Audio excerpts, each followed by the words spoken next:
Good morning. आज हम demand का अध्ययन करेंगे। व्यष्टि अर्थशास्त्र के अंतर्गत मांग और पूर्ति का अपना महत्व है। अर्थशास्त्र के अंतर्गत मांग और पूर्ति दोनों को ही आधार स्तंभ माना गया है। यदि हम केवल मांग का अध्ययन करते हैं और पूर्ति का नहीं तो यह अधूरा होगा। इसी प्रकार से यदि हम उपभोक्ता का अध्ययन करते हैं और उत्पादक का नहीं तो वह भी अधूरा कहलाएगा। क्यों? क्योंकि अर्थशास्त्र के अंतर्गत उपभोक्ता और उत्पादन दोनों साथ साथ चलते हैं, अर्थात दोनों एक दूसरे के पूरक हैं। और इसी प्रकार से मांग और पूर्ति भी एक दूसरे के पूरक हैं, यानी कि दोनों का साथ साथ महत्व होता है। एक पूंजीवादी अर्थव्यवस्था या मुक्त अर्थव्यवस्था के अंतर्गत सारे आर्थिक निर्णय मांग और पूर्ति के आधार पर ही लिए जाते हैं और अर्थव्यवस्था के अंतर्गत संतुलन भी मांग और पूर्ति के द्वारा बाजार तंत्र में स्वतः ही हो जाता है। किसी भी अर्थव्यवस्था, चाहे वो पूंजीवादी हो, समाजवादी हो या मिश्रित अर्थव्यवस्था, सभी में मांग और पूर्ति अपना महत्व रखती है, लेकिन मुक्त अर्थव्यवस्था में इसका अधिक महत्व माना जाता है। मांग, यदि किसी से कहा जाता है कि मांग क्या है, तो वह कहता है किसी भी वस्तु की वह मात्रा जिसे वह खरीदना चाहता है। अर्थात यदि किसी उपभोक्ता को किसी वस्तु की इच्छा हुई और वह उसे खरीद रहा है तो वह उस वस्तु की मांग है। लेकिन अर्थशास्त्र के अंतर्गत हम इसे मांग नहीं कहेंगे। मांग के अंतर्गत 3 बातों का होना आवश्यक है। पहला, किसी भी वस्तु के लिए खरीदने की इच्छा, फिर उस वस्तु को खरीदने के लिए मुद्रा, तीसरा उस मुद्रा को त्याग करने की तत्परता। ये तीनों बातें जब एक साथ होती हैं तब किसी वस्तु की मांग की जा सकती है। और मांग से तात्पर्य किसी भी वस्तु की वह मात्रा जो निश्चित स्थान, निश्चित कीमत और निश्चित समय पर मांगी जाए। यदि हम यह कहें कि अजमेर में 1000 क्विंटल गेहूं की आवश्यकता है तो यह मांग नहीं है। और यदि हम यह कहते हैं कि 30 जनवरी को अजमेर में 1000 क्विंटल गेहूं 2500 रुपये प्रति क्विंटल के हिसाब से चाहिए तो यह मांग कहलाएगी। गेहूं की अजमेर के अंतर्गत निश्चित कीमत यानी 2500 रुपये प्रति क्विंटल, निश्चित स्थान यानी अजमेर और निश्चित समय यानी 30 जनवरी। अर्थात मांग के अंतर्गत निश्चित बहुत महत्वपूर्ण भूमिका अदा करता है। किसी भी वस्तु की वह निश्चित मात्रा जो निश्चित कीमत, निश्चित स्थान और निश्चित समय पर मांगी जाए या जिसकी खरीद की जाए वह मांग कहलाती है। मांग को और अच्छे से समझने के लिए हम यहाँ मांग फलन को देखते हैं। डिमांड फंक्शन फलन अर्थशास्त्र के अंतर्गत बहुत महत्वपूर्ण भूमिका अदा करता है, यानी फंक्शनल रिलेशनशिप, फलनात्मक संबंध। यहाँ एक डिपेंडेंट वेरिएबल होता है और अन्य इंडिपेंडेंट वेरिएबल होते हैं।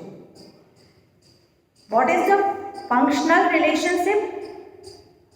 relationship between dependent variable and independent variable is known as functional relationship. फलनात्मक संबंध निर्भर चर और स्वतंत्र चरों के मध्य संबंध को बताता है। यहाँ मांग फलन के अंतर्गत x वस्तु की मांग किसका फलन है? x वस्तु की कीमत px, ps का मतलब और pc अन्य वस्तुओं की कीमतें।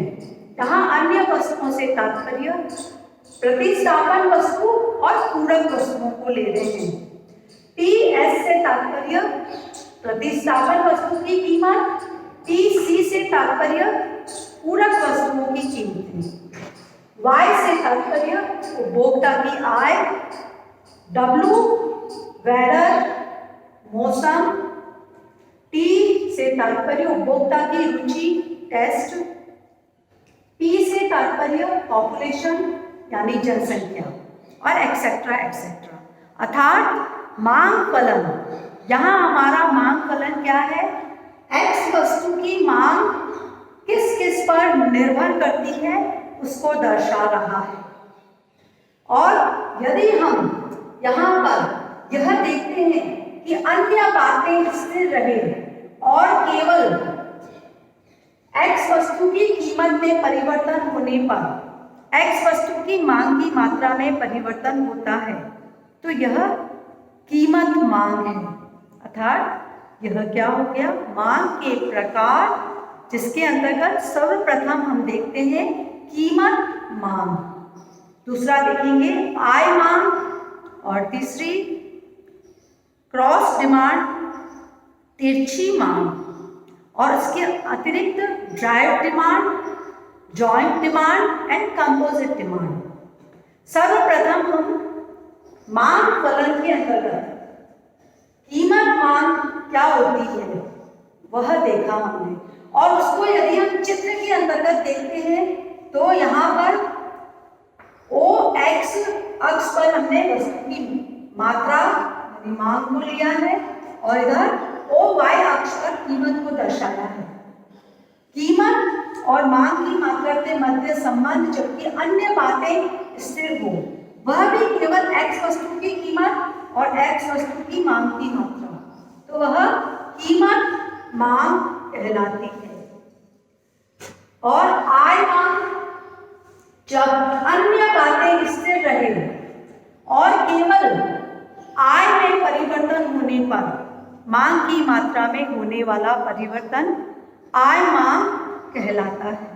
जैसा कि हम चित्र के अनुसार देखेंगे, यदि आय मांग वक्र धनात्मक है, पॉजिटिव है, अर्थात जब आय के अंतर्गत वृद्धि होने पर वस्तु की मांग की मात्रा में भी वृद्धि हो जाती है तो ऐसी वस्तुएं सुपीरियर गुड्स कहलाती हैं।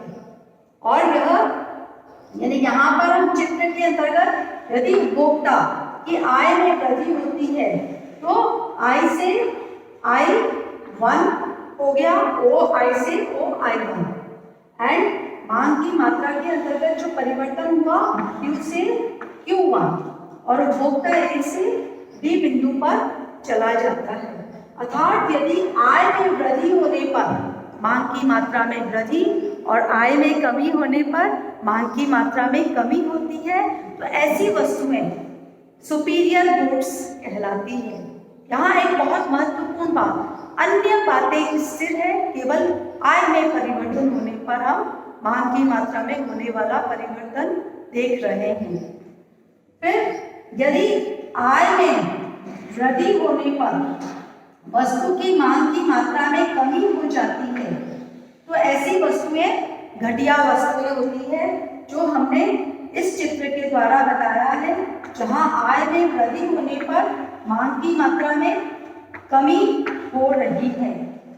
अर्थात यह जो धनात्मक या ऊपर से नीचे की ओर गिरता हुआ मांग वक्र है, यह इंफीरियर गुड्स घटिया वस्तुओं का होता है, जिसके अंतर्गत आय में वृद्धि होने पर मांग की मात्रा में कमी हो जाती है। और तीसरा जो हम देखेंगे वह है क्रॉस डिमांड, अर्थात तिरछी मांग। यह वह मांग होती है जो अन्य वस्तुएं यानी संबंधित वस्तुओं की कीमतों में परिवर्तन होने पर मांग की मात्रा में होने वाला परिवर्तन, जबकि अन्य बातें स्थिर रहे, वह तिरछी मांग कहलाती है। और तिरछी मांग को हम इन चित्र के द्वारा देख सकते हैं। यदि एक वस्तु की कीमत में वृद्धि होती है तो दूसरी वस्तु की मांग की मात्रा में भी वृद्धि हो जाती है। तो ऐसी वस्तुएं प्रतिस्थापन वस्तुएं होती हैं, क्योंकि उपभोक्ता जिस वस्तु की कीमत में वृद्धि हो रही है उसकी मांग की मात्रा कम करेगा और अन्य वस्तु की मांग की मात्रा को बढ़ाएगा। अर्थात प्रतिस्थापन वस्तुओं की क्रॉस डिमांड तिरछी मांग धनात्मक होती है और पूरक वस्तुओं की तिरछी मांग ऋणात्मक होती है। पूरक वस्तुओं से तात्पर्य जैसे पेन और इंक, और प्रतिस्थापन वस्तु जैसे चाय और कॉफी। यहाँ पर हम यह देखते हैं कि यदि प्रारंभिक जो है कीमत वो OP है, Y वस्तु की कीमत, और Y वस्तु की कीमत बढ़कर यदि OP1 हो जाती है तो X वस्तु की मांग की मात्रा में कमी हो जाती है। अर्थात यदि पेन की कीमत बढ़ेगी तो व्यक्ति शाही की इंक की मांग भी कम करेगा। अर्थात ऐसी वस्तुएं पूरक वस्तुएं कहलाती है जिसके अंतर्गत एक वस्तु की कीमत में वृद्धि होने पर दूसरी वस्तु की मांग की मात्रा में कमी हो जाती है, और इस प्रकार की वस्तुओं का मांग वक्र ऊपर से नीचे की ओर गिरता हुआ होता है। अर्थात अब तक हमने मांग के प्रकार के अंतर्गत कीमत मांग, आय मांग और तिरछी मांग को देखा है।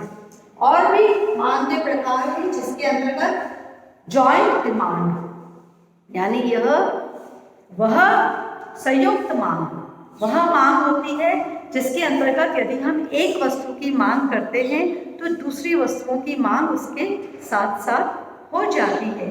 जैसे यदि हमें चाय की हमने मांग की है, चाय बनानी है, तो उसके साथ दूध और चीनी की मांग स्वतः ही उत्पन्न हो जाती है या उसके साथ उसकी मांग भी की जाती है।